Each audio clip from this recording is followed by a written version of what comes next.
Të nderuar demokratë dhe demokrate, mirëmbrëma dhe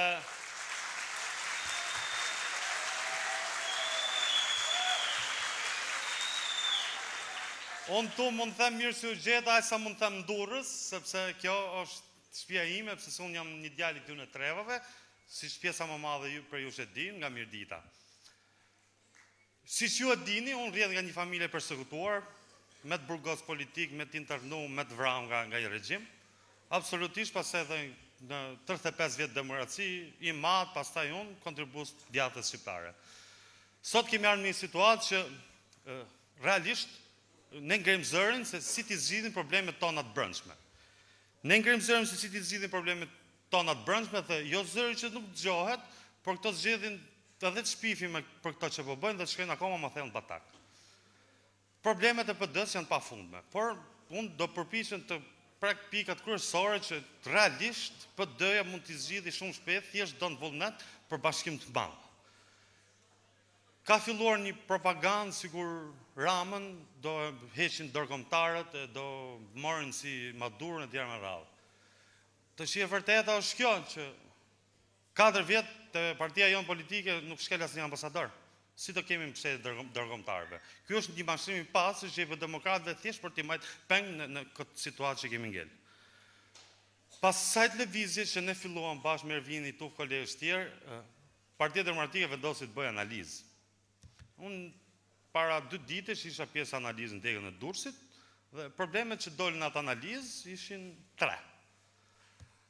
2 që trumbetohen për ditë në televizor, banda dhe trusnia e shtetit, dhe një tretë ishte që pse kemi rënë ne nga 2021, ne kemi rënë me mira vota, pse jemi më keq, sepse armiku s'ka ndryshuar, shpoj njëjti. Ne kemi marrë më pak mandate. Argumenti që u dha ishte përçarja. Tashi të merremi pak me këtë përçarje. Në 2021 mas humës zgjedhjet ishte ky leadership që tha bashkë lider europian i ka vjedhur Rama zgjedhjet.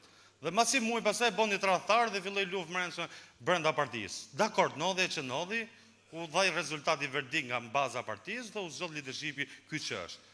Për bashkimin e madh, kush e ka përgjegjësinë përveç leadershipi? Bashkimin dhe frymëzimin e opozitës e ka përgjegjësi kryesore leadershipi, jo antarësia dhe baza. To justifikohen dhe kanë fajin antarë që s'janë bashku. Me justifikime kjo po nuk bëhet. Kemi problemin tjetër që dole analiza bandat. Bandat tu, bandat atje. Ore, me vërtet nuk ka djemë PD-ja që t'i dalë për balë bandave? Unë jam i bindë që kam i qindra. Për këto...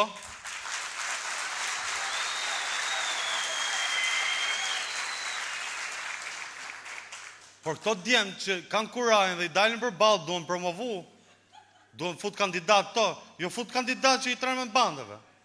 Sosh, a i ke problem bandat, fut njerës që din të merren me to. Dhe PD-ja ka qindra me to. Tashi kemi problemin tjetër ishte trusnia e shtetit dhe njerëzit kanë frikë. Po si mos kenë qytetarët e këtij vendi frikë ndaj këtij shteti, që sa herë kërkom shtetin e opozitës, opozita me thon drejtën flet gjumë. Se problemet nuk janë vetëm këto që dalin protestat në televizor, problemet janë përditshme. Është policia, janë tatimet, janë shtigimëtëja me radhë. Ç'a bëjmë ne gjatë gjithë kësaj kohe? Ky regjim përdor këto mekanizma. A kemi ne drejtor policie të lidhur me bandat? Opozita kush është detyra parë që duhet bëj? Shkoj ta djegja drejtori i policie. Jo po ne themi djegja është vandalizëm. Tash gjithë perëndimi, përfshi Francën e Belgjikën, djegin vendin për protesta, për ne është vandalizëm. Në këtë regjim që ne jemi, vandalizmi o lishmëri, nuk është pa lishmëri. Dhe pra ne opozita duhet ngrihet dhe du dalë për zot qytetarëve cep në cep. Të rrezikoj vetë para.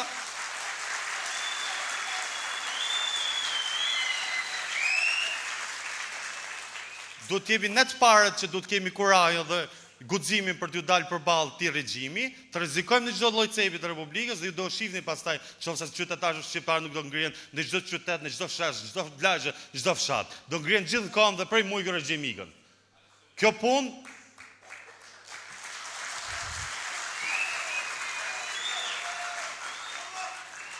punë ka vetëm një rrugë, përballje me çdo çmim me këtë regjim. Rrugë tjetër kjo punë nuk ka. Kush do të thotë rrugë tjetër i shërben ti regjimi? Rrov Partia Demokratike, rrov Shqipëria Ligjë Demokratike. Tani kam derin dhe kënaqësinë fjalën t'ja kaloj të burgosmit fundit politik në Shqipëri, zotit Ervin Saliani.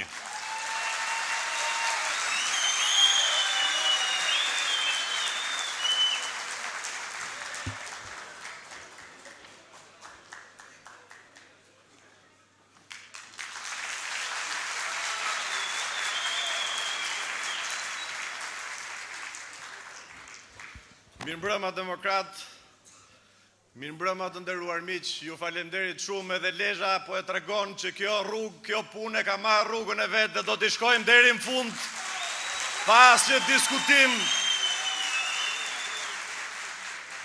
Mirëmbrëma vendit të historisë, qëndresës dhe dinjitetit shqiptar, mirëmbrëma Lezhës, Kurbinit edhe Mirditës.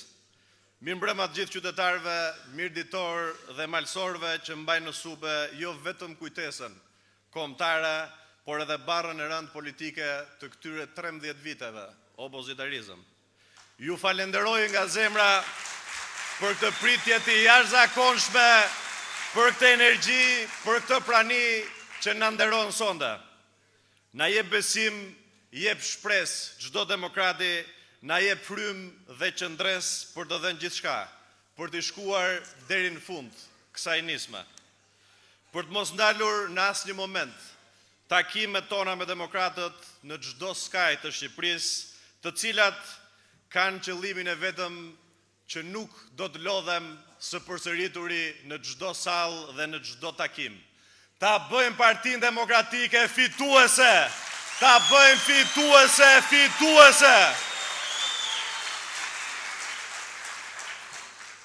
Të bashkojmë demokratët të gjithë, pas që dallim, të cilët dërgjen prej 13 vitesh në opozit, të lejmë pas ndasit, të bashkojmë popullin opozitar rreth Partisë Demokratike dhe të bëjmë të mundur rotacionin, të respektojmë mendimet e njëri tjetrit, të bashkohemi si bashkëudhëtar të këtij udhëtimi politik të lodhshëm, por që në fund të ditës do të na bëjë secilit prej nesh krenar. Na bën krenar pasi kemi qëndruar përballë qeverisë më banale, më të paaftë dhe më të korruptuar në historinë e Shqipërisë. Të dashur miq, kam marrë këto ditë me qindra mesazhe nga demokratë, nga qytetarë të lirë, nga drejtues dhe aktivistë opozitës nga e gjithë Shqipëria.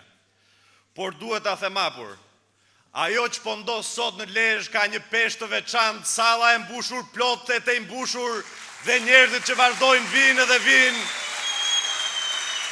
Ka një peshë të veçantë për të treguar që demokratët duan ndryshim, që opozitarët duan ndryshim, që Shqipëria do ndryshim.